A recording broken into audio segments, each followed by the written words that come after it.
நம்ம என்ன பேச போகிறோம்னா, நம்ம அண்ணன் விஜய் அண்ணன் பார்த்தீங்கன்னா நார்மலான அரசியல்வாதி கிடையாது. அவர் வேறு அப்படிங்கிறது நமக்கு ஆழமாக தெளிவாக தெரியும்.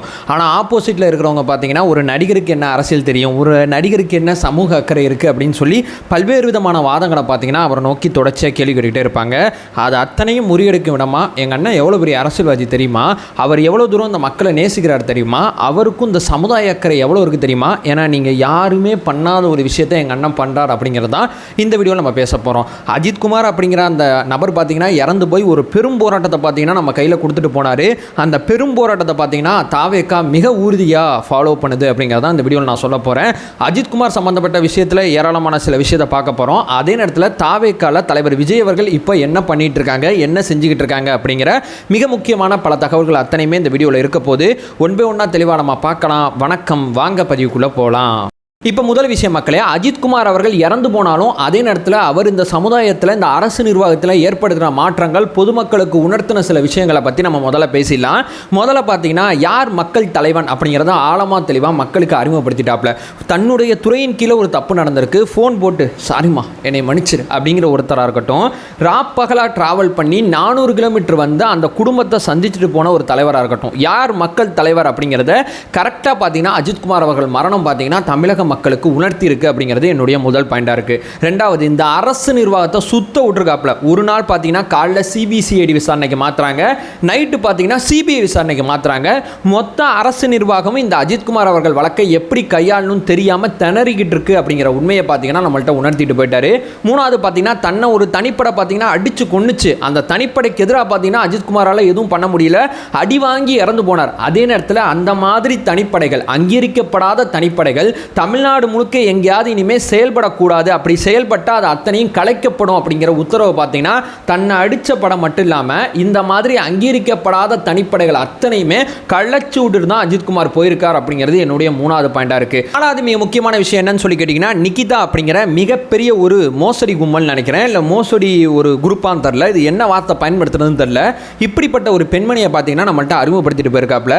இந்த பெண்மணிக்கு எதிராக பார்த்தீங்கன்னா சில பேர் கல்யாணம் பண்ணி ஏமாத்திட்டாங்கிறாங்க, சில பேர் பார்த்தீங்கன்னா பணம் கொடுத்தோம் வேலை வாங்கி தரேன்னு சொன்னாங்க, ஆனால் இவங்க வந்து வேலை வாங்கி தரல அப்படின்னு சொல்கிறாங்க. இவங்க பார்த்தீங்கன்னா பேராசிரியராக இருக்காங்க, ஆனால் அந்த கல்லூரி இருக்கிற மாணவர்களே பார்த்தீங்கன்னா இவங்க கொடுமை செய்கிறாங்க அப்படிங்கிற புகாரை கொடுத்துருக்காங்க.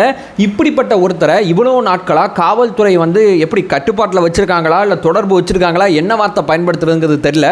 இப்படி ஒருத்தங்க இந்த சமுதாயத்தில் இருக்காங்க அப்படிங்கிறத நம்ம முன்னாடி அறிமுகம் செய்து விட்டு அஜித்குமார் அவர்கள் இறந்து போயிருக்காங்க. இது மட்டும் இல்லை, தன்னை மாதிரியே இந்த 4 வருஷம் ஆட்சியில் பார்த்தீங்கன்னா சாத்தான் குளத்துக்கு அப்புறம் ஸ்ட்ரைட்டாக அஜித் கிடையாதுங்க, நடுவில் 24 பேர் இருக்காங்க அப்படிங்கிற உண்மையை பார்த்தீங்கன்னா கோர்ட்டு மூலமாக அஜித்குமார் அவர்கள் இறந்து போனாலும் நம்மள்ட்ட சொல்லிட்டு போயிருக்காங்க அப்படிங்கிறது தான் மிக முக்கியமான விஷயமா இருக்குது. இதை தாண்டி பார்த்தீங்கன்னா அந்த 24 பேரை அஜித்குமார் அவர்கள் விசாரணையில் ஒரு தகவல் வெளியே வந்திருக்கு.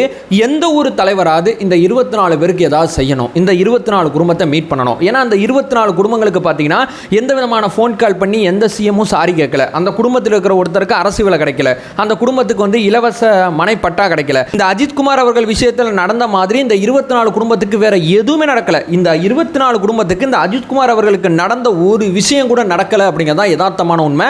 அப்ப இந்த 24 குடும்பமும் லாக்அப் டெத் தானே. இந்த 24 குடும்பத்தில் இருக்கிற அந்த கொல்லப்பட்ட நபரில் யார் யார் அடிச்சு கொண்டாங்களோ அவங்க கைது செய்யப்படல, அவங்க மேல பார்த்தீங்கன்னா சிபிஐ விசாரணை எதுவுமே இல்லை. அப்ப அவங்கள நம்ம கேள்வி கேட்கணும், அவங்களுக்கு நம்ம துணை நிற்கணும்ல. அது என்ன, ஊடக வெளிச்சத்துக்கு ஒரு செய்தி வந்தா அதுல அரசியல் பண்றது, ஊடக வெளிச்சத்துக்கு ஒரு செய்தி வராம இருந்தா அதுல ஒரு மாதிரி அரசியல் பண்றதுன்னு சொல்லி ரெண்டு விதமான அரசியல் கிடையாது. நியாயம்னா என்னைக்குமே ஊடகத்துக்கு வந்தாலும் சரி, ஊடகத்துக்கு வரலாட்டியும் சரி, அந்த அந்த அந்த மரணங்கள் என்னைக்குமே கொடூரமானது, அந்த மரணங்களை நோக்கி கேள்வி கேட்கணும்னு சொல்லி அந்த 24 மரணம் சொல்றீங்கல்ல, நீங்க இல்லைன்னு சொல்றீங்க, அவங்க ஆமான்னு சொல்றாங்க, ஒரு வெள்ளை அறிக்கை கொடுங்கன்னு சொல்லி ஒரு போராட்டம் அறிவிக்கிறாங்க. அந்த போராட்டத்தை எப்படிலாம் முடக்கணுமோ எப்படிலாம் முடக்கிறாங்க. ஸோ தொடர்ச்சியாக பார்த்தீங்கன்னா நீதிமன்றம் போய் 13ஆம் தேதி பார்த்தீங்கன்னா ஒரு கண்டன ஆர்ப்பாட்டத்தை பார்த்தீங்கன்னா தாவேகா நடத்த போகுது. வழக்கே முடிஞ்சிச்சு, தாவேகா போராட்டம் பண்ணும் போதுன்னு சொல்லி ஒரு 10 பேர் பேசிட்டு இருப்பாங்க. அவங்கள்ட்ட போய் சொல்லுங்க, இந்த வழக்கு பார்த்தீங்கன்னா நீதிமன்ற கண்காணிப்புல இருக்கு, இந்த மாதிரி 24 பேரை நீங்க போட்டு தள்ளி இருக்கீங்க, அந்த 24 பேர் யாரு, அவங்களுக்கான நீதியை உறுதிப்படுத்துறதுக்கு,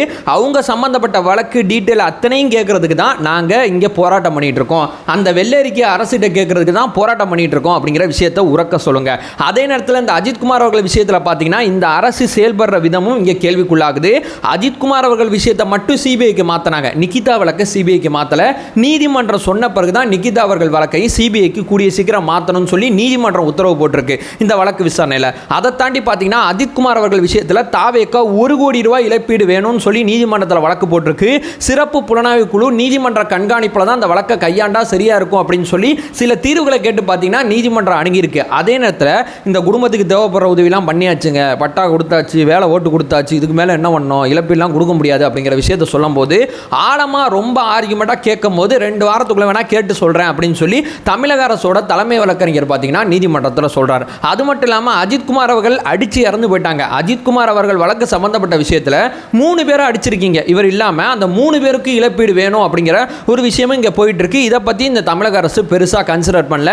ஏன்னா எது எது மீடியாவில் ஒர்க் ஆகுமோ அந்த செய்தியை மட்டும் தான் கன்சிடர் பண்ணுறாங்க, மற்ற எதையுமே கன்சிடர் பண்ணல அப்படிங்கிறதான் நம்மளுடைய பிரதானமான வாதமாக இருக்குது. ஸோ நிகிதா அப்படிங்கிறவங்களை சிபிஐ வழக்கு பதிவு செய்யணும்னு சொல்லி கோர்ட்டு சொன்னால் மட்டும்தான் இந்த வழக்கை சிபிஐக்கு மாற்றுறாங்க. அதே நேரத்தில் பார்த்தீங்கன்னா 2 வாரத்துக்குள்ளே அஜித்குமார் அவர்கள் குடும்பத்துக்கு வேற எதுவும் இழப்பீடுகள் வழங்கப்படுமா அப்படிங்கிற ஒரு விஷயமும் பார்த்தீங்கன்னா நீதிமன்ற வழக்கு விசாரணையில் இருக்க போது. அதுக்கடுத்து பார்த்தீங்கன்னா 1 வாரத்துக்குள்ளே அந்த சிபிஐ இயக்குனர் யாரோ அந்த ஒரு எந்த இயக்குனர் பார்த்தீங்கன்னா எந்த ஒரு அதிகாரி இந்த வழக்கை விசாரிக்க போகிறாரோ 1 வாரத்துக்குள்ளே பார்த்தீங்கன்னா இந்த வழக்கை விசாரிக்கணும். இந்த வழக்குக்கு பார்த்தீங்கன்னா மிக முக்கியமாக பார்த்தீங்கன்னா லோக்கலில் இருக்கக்கூடிய போலீஸ்காரங்க முழுக்க சப்போர்ட் பண்ணணும். அதே நேரத்தில் போலீஸோட அந்த காவல்துறையில் மேலே இருக்கக்கூடிய அதிகாரிகள் பார்த்தீங்கன்னா இவங்களுக்கு தேவைப்படுற அத்தனை உதவியும் செஞ்சு கொடுக்கணும் அப்படின்னு சொல்லி நீதிமன்றம் உத்தரவு போட்டிருக்கு. அதை தாண்டி பார்த்தீங்கன்னா ஆகஸ்ட் 20ஆம் தேதி பார்த்தீங்கன்னா அந்த வழக்கோட குற்றப்பத்திரிகையை தாக்கல் பண்ணணும். யார் குற்றம் பண்ணியிருக்கா, என்ன ஏது அப்படிங்கிறத தாக்கல் பண்ணணும்.